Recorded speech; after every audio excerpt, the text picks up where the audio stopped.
Ertuković was responsible. He was one of the people who organized the basis for all the killing.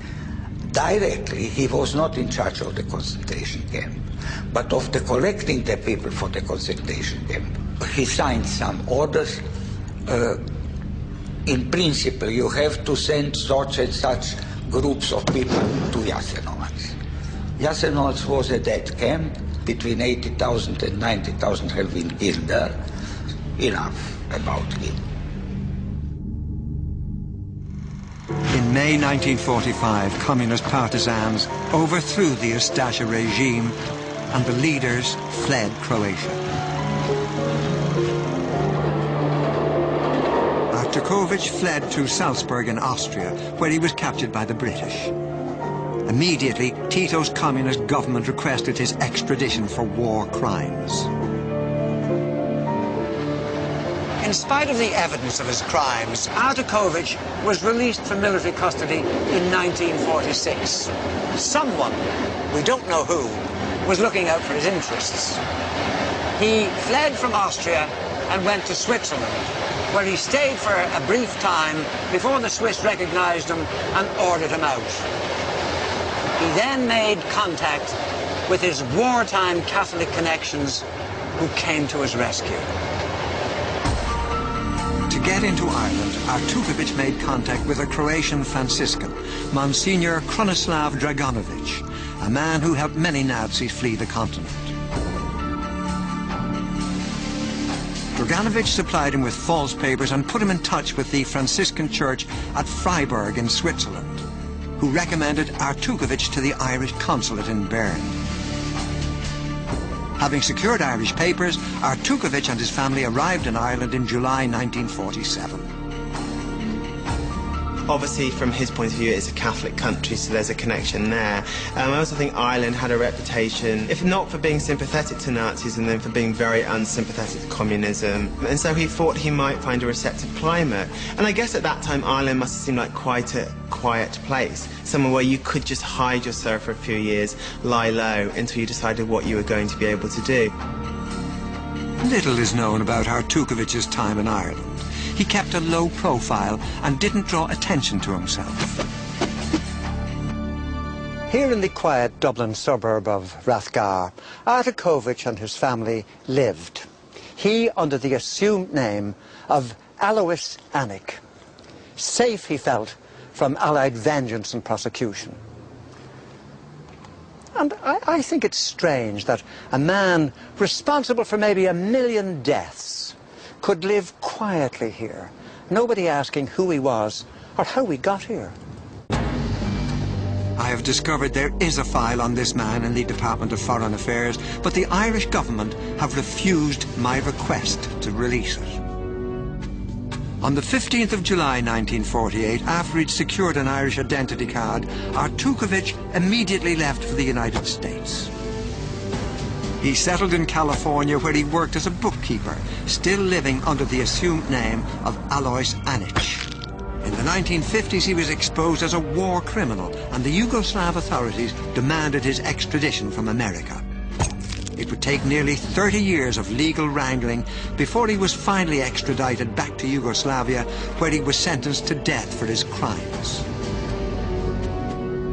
Ertuković would never face the executioner.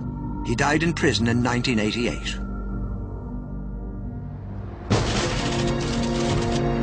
To understand how Ireland could harbour a monster like Ertuković, I need to go back to wartime Ireland and the country's relationship with the Allies.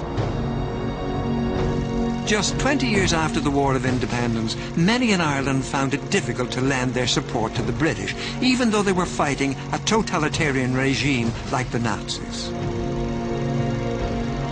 While many Irishmen and women like me went to fight with the Allies, the Irish government kept the country out of the war. Ireland declared neutrality in September 1939. De Valera had, well in advance of this, indicated that neutrality was the only option for an independent Irish state if Britain went to war against Germany again. It's a classic expression of absolute sovereignty by an independent state, that what goes on elsewhere is not really of concern to this state unless it affects this state. If it doesn't, then it's of no consequence. Irish neutrality was certainly pro-Allied.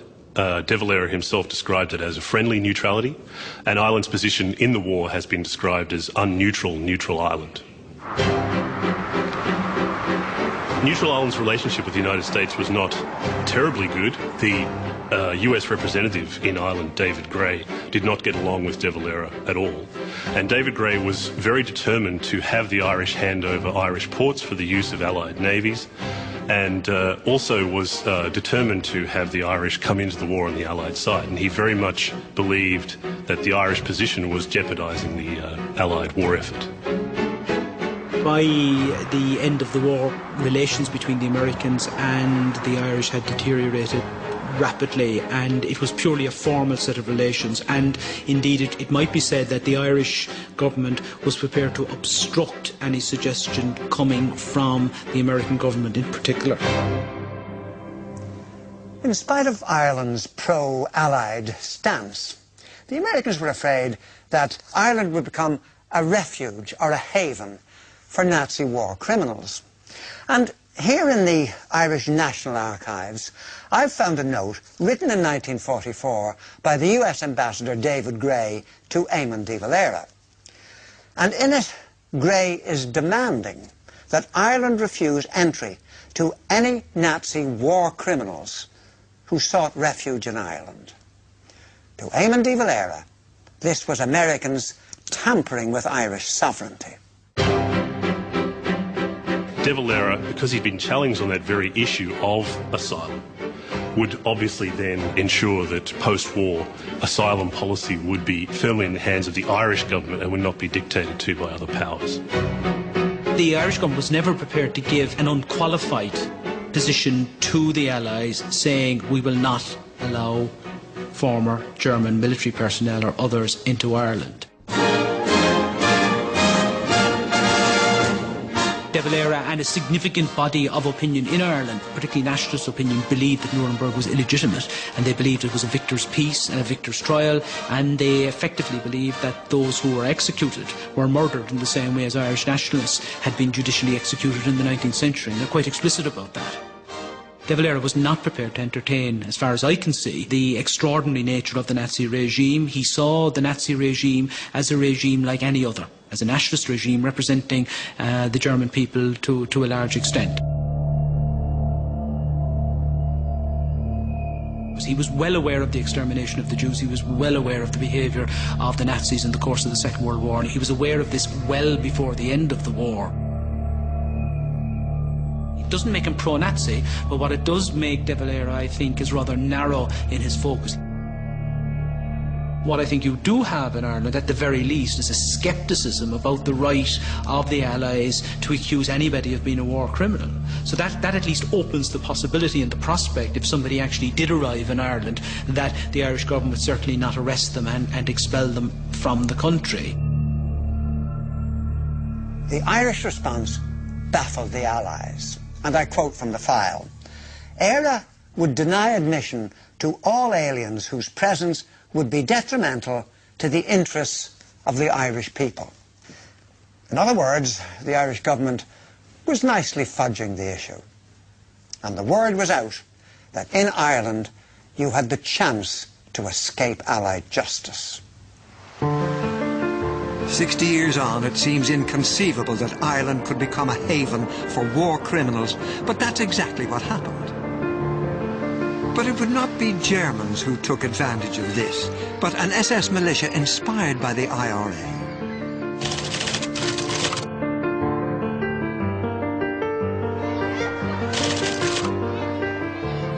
Brittany has always been a place that saw itself as different from the rest of France. The province was split between those who were pro-French and Breton nationalist.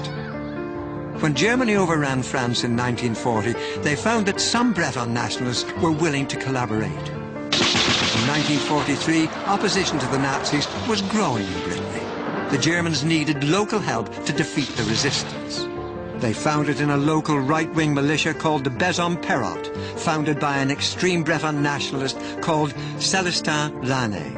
Célestin Lanné was born in 1908 in Nantes, in Brittany. From an early age, he identified very strongly as a Breton and not as a Frenchman. So he became involved in Breton nationalist politics and very much was influenced by the Irish model of the EIRE, of physical force nationalism, that is adopting an uncompromising, violent opposition to French rule in Britain.